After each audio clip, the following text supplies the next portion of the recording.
Welcome to Beer Untapped with Perry Miller, the podcast. I'm joined by Seth. Hey, welcome, guys. Thanks for finding us on the internet. Now, these shows originally aired on Brookings Radio, but now they're all here for your enjoyment. I hope you like it. There you go. Sit back, enjoy the show, relax. Let us know if you want to see anything on future shows. As we said, this comes out live in the Brookings area, but enjoy this archive episode. Beer Untapped with Perry Miller. Welcome to Beer Untapped with Perry Miller. They're celebrating the 500th anniversary of Germany's beer purity law this year, the Reinheitsgebot, this week on Beer Untapped. It's been hailed as the oldest existing food purity law in the world. The truth of the matter, well, that may be a little more complicated. This law almost enters into the realm of lore about how long this has been and how it's been interpreted. I'll at least fill in on the lore side of it, the easy across the bar. What this law outlined was that in 1516, there was an edict that said beer could only be made of water, hops, and barley. And of course, this was previous to Louis Pasteur's work to identify yeast in the beer, which I believe the Reinheitsgebot was later amended to include. That is Seth Cook from Woodlegs Brewing at Brookings. Legend has it the law was intended to keep German beer pure. The truth? It was most likely implemented to protect German bread bakers and prevent brewers from using up all the wheat and rye. There's a lot of the lore said this is a purity law and this is to keep things the same and to preserve the German heritage. The reality is it was all economics based. There was a lot of political wrangling, and there was a tax provision included. The law was passed not only for an economic component, but to protect one of the lawmakers' constituencies, so that there was a protection against. And I think it was the bread makers. To keep the wheat out of the beer, so that they can make, and the rye. Although we joke and say this is a purity law, and this is the heritage of German brewing, and it has grown into that. And even though some exceptions have been carved out of the Reinheitsgebot over the years, the law remains in effect to this day. The law perpetuates still. You'll see labels that say Reinheitsgebot brewed, or brewed in accordance with, I think is and however you would say that in German. But it's probably entered more of a realm of marketing almost, as opposed to strict consumer protection or adherence to it. You can actually sell beer with other ingredients in Germany, but you can't call it beer. In addition, imported beers are exempt from the law. More when Beer Untapped continues. Beer, beer, beer, beer.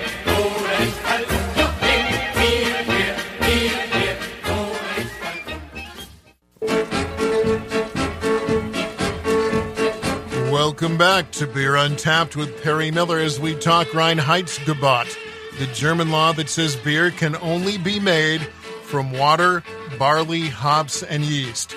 Seth says you can make some pretty fabulous beers with just those 4 ingredients. The Reinheitsgebot is truly the blueprints for beer anyway. We actually have a t-shirt that has the Reinheitsgebot. If you've ever seen our third logo, it has the water, hops, and barley as an icon on it, and that's just kind of our nod to the old rule, and it still exists, and people still talk about it, and it's a fun word to say. It's fun trivia, and it's also kind of a rite of passage for as you set out on your beer nerd journey. That seems to be one of the first things you kind of begin talking about is the German purity law. So it's kind of cool. It's been 500 years. Many German beers are regarded with respect worldwide and are some of the finest made. However, that, it seems to me, has less to do with the Reinheitsgebot than with the fact that there are some really good brewers in Germany. And I think a lot of that is, one is they've been doing it for a long time.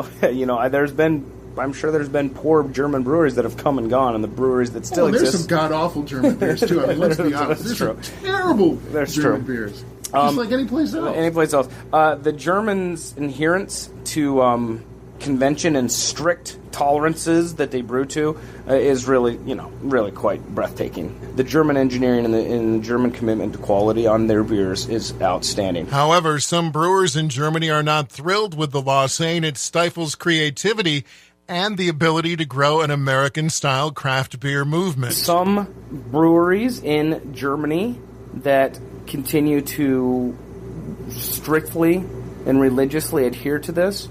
There's been other breweries that have asked for this law to be repealed, changed, or adopted because it limits some of the creative aspects of the craft beer scene. After 500 years, though, any further change to the Reinheitsgebot is likely going to come incrementally and slowly.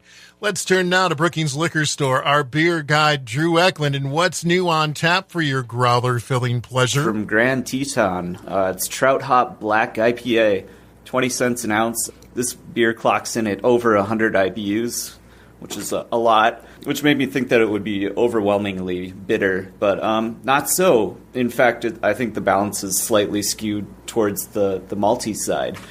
Flavors a complex array of chocolate, caramel, grassy hops, pine, and spice. The next one we have on tap is from Bee Nectar. It's the Dude's Rug. This one is 30 cents an ounce. It's a hard cider with tea and chai spices. It's sweet, but not overly so. I'd say it's maybe somewhat dry, semi-dry. Flavors of cinnamon, clove, cardamom, ginger, and raisin. New packaged beers include some from a great brewery out of Cooperstown, New York. Omegang. They're known for their Belgian-style beers. The first one we have is called Shadow Brewer. It's an imperial stout, $14.99 for the bomber. Strong flavors of roasted malt with hints of coffee and chocolates. Some earthy bitterness. It finishes creamy with a touch of alcohol warmth. The next one from Omegang is called Soothsayer. It's limited edition Belgian-style dark ale, $14.99 for the bomber. Flavors of dark fruits such as cherry, raisin, and plum really dominate this beer. And one more from Omegang. For fans of the HBO show Game of Thrones, we have Iron Throne Blonde Ale, $8.99 for the bomber. This would make a really cool gift or collector's item, and the beer itself is actually really good too.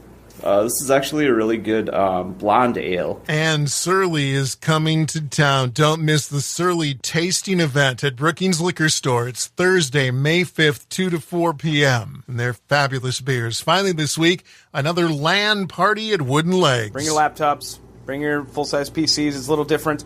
On the 30th, on Saturday, I'm going to open the room up, and it's going to be set up all day. We're going to formalize some of the stuff we're going to play starting at 5. Follow us on Facebook. There's also an event list. But I'm going to leave the room open all day. Come claim your spot. Come play some Dota or Counter-Strike or Team Fortress Classic, whatever you want to play. I'd ask people to make sure they're downloaded before they get here. We have internet here if we need to, but obviously it's a lot more fun to play than download. No registration fee, doesn't cost anything. Turn up and play. We'll have a lot of fun. All you need to do is sign up ahead of time on the webpage or Facebook. That's it for this week's show. Until next time, drink local and drink responsibly.